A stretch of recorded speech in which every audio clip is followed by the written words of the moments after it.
too late. Plus, it would allow for more letters to get sent in to DC saying yay or nay to a Spectre solo feature.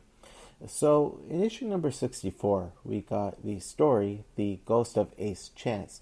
And once again, this story was written by Gardner Fox with art by Murphy Anderson.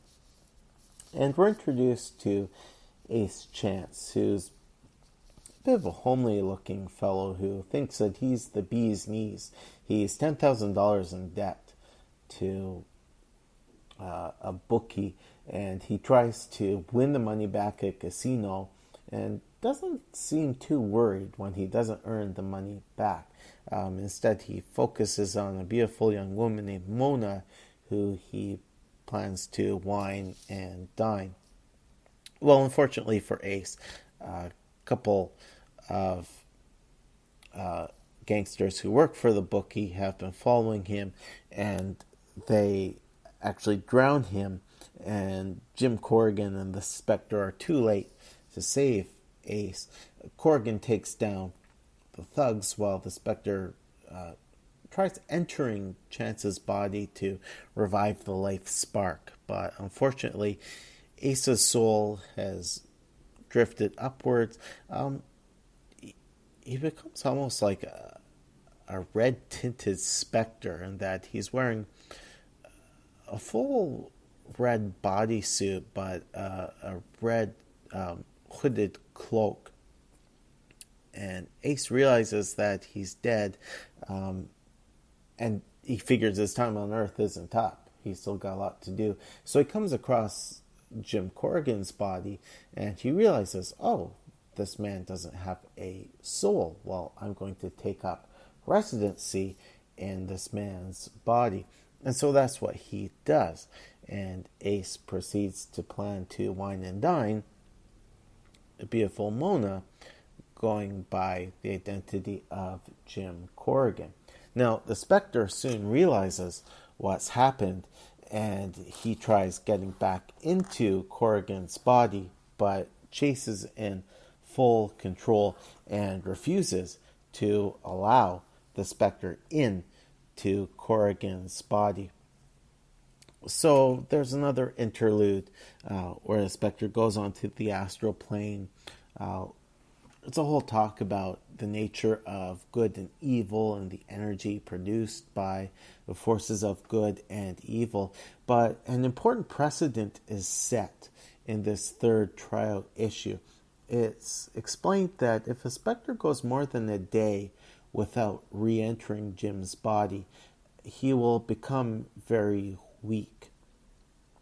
And it's a concept which will be followed up on in a late Bronze Age issue of Brave and the Bold, but it's a very important concept that Doug Munch used during his run on the Spectre during the Copper Age.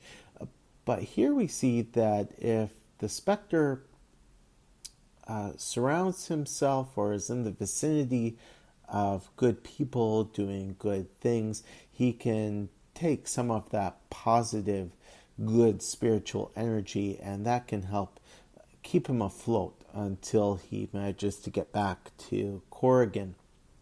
So the Spectre goes across the world. He observes a Peace Corps worker tending to the needy. He observes a religious celebrate a religious service. Very interesting. He actually visits Vietnam and observes an American soldier. Kind of gives you an idea of where some folks at least stood on America's involvement in Vietnam at DC Comics. And it's enough for the Spectre to get the strength to find Jim Corrigan's body, coax Ace's soul out of Corrigan's body, and then get Ace's soul to go back into his body.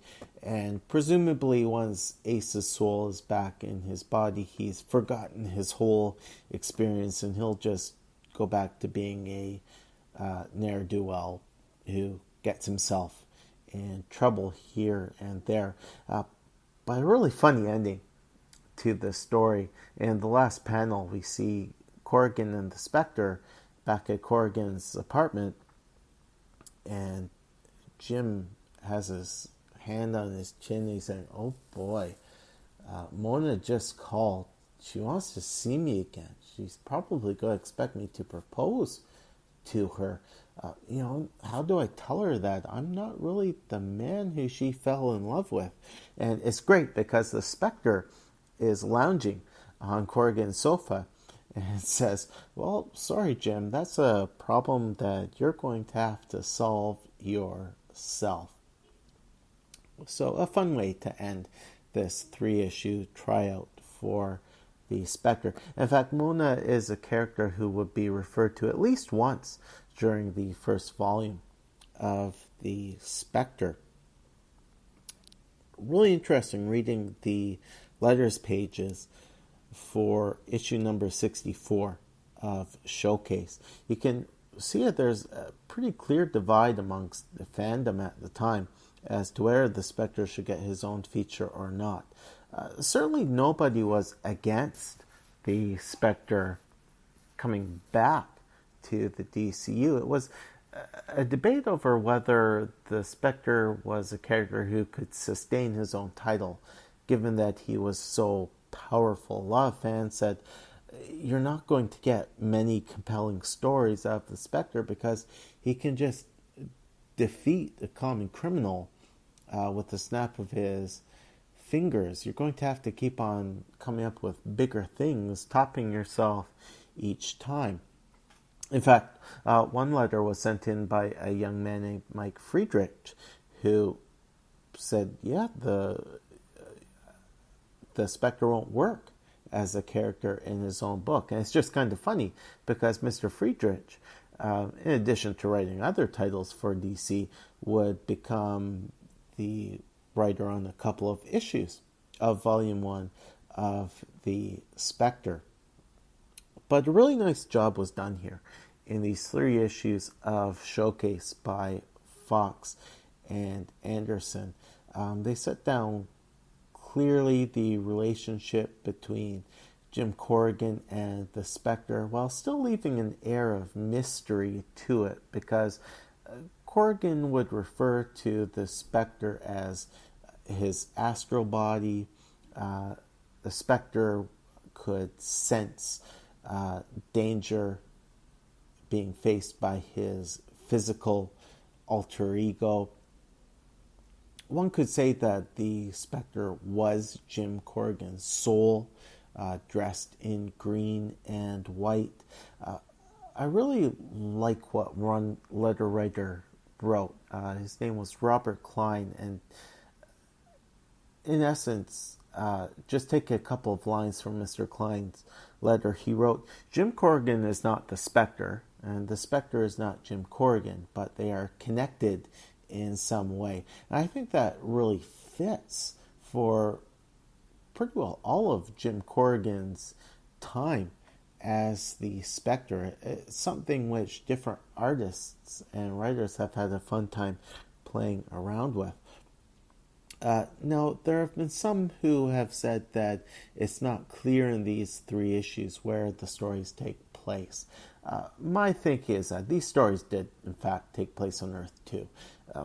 When I get into part 2 of this episode, I'll be talking about how we can clearly see that the Spectre was a resident of Earth 2. Other stories supported that. Certainly the flashback panels in issue number 60 with the Spectre fighting criminals in the 1940s, that should be a clear sign that this was an Earth 2 story, because in the pre-crisis history, Superman was the first superhero to appear on Earth 1, same as on Earth 2. I'm thinking that Gardner Fox was thinking at this point, you know what, I can't take a page or 2 out of the story to explain the birth of the multiverse and recap the two Flashes and the JLA and JSA.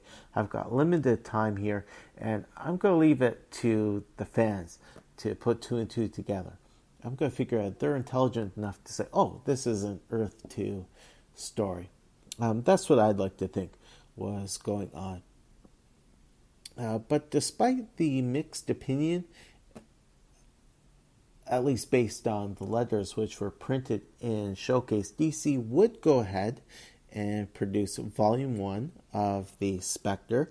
And so I'm going to be talking about that, plus a couple of Brave and the Bold, as well as JLA, JSA team-ups in Part 2 of this episode, which you can catch in 2 weeks' time.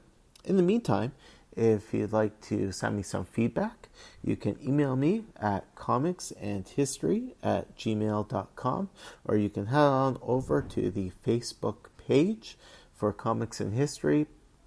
Click the like button so you get regular updates on upcoming episodes of the show. Until another 2 weeks have come and gone, this class is in recess.